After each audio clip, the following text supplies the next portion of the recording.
He-Man is a franchise that I have never liked. As a kid, I hated it. Anytime it would come on, I thought it was the dumbest thing ever. I was a lot more judgmental as a kid. Now I like to, open my mind a bit more and try things. So Masters of the Universe provided an opportunity for me to go back to this franchise and see, was I that wrong? Is there something that I do like about this? And I'm happy to say there is. There is stuff I like about this. Obviously, this is a bit different than the original, but I really like the campy fun here, the kind of machoism, elevated, masculine, over the top fun that is just had in this movie. And I will say, I like this movie a lot more when it is trying to be fun. When it's trying to be overly serious, it loses me. Masters of the Universe starts right off the bat by introducing us to its bonkers world, but then our protagonist as a kid is essentially taken away from this world and he grows up on Earth.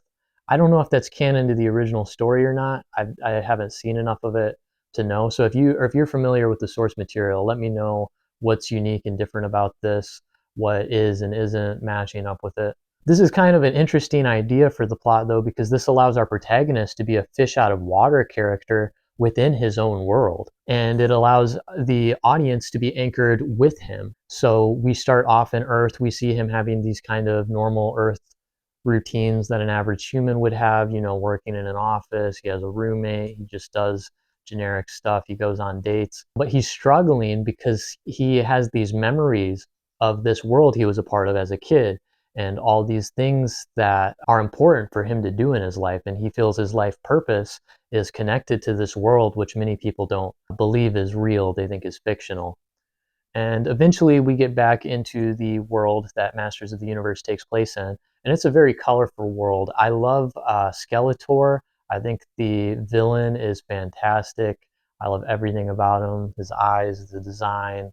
The sets in this are pretty colorful and bonkers. I would say the characters aren't necessarily that memorable. Our protagonist is pretty good. These guys, I could not really tell you much about even after watching the film.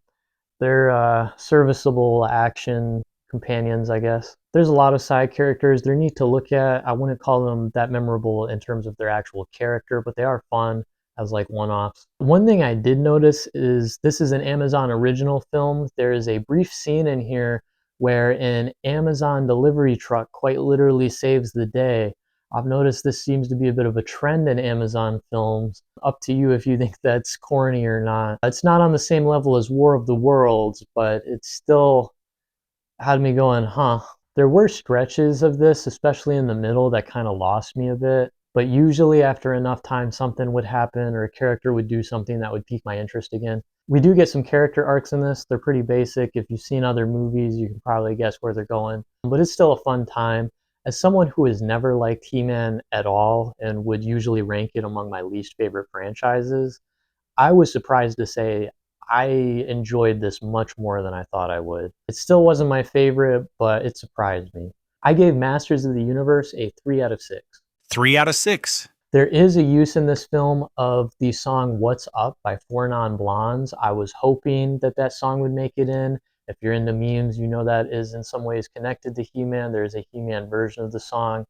You get the original song. I won't say where it's used, but I thought it was a nice touch. I liked it.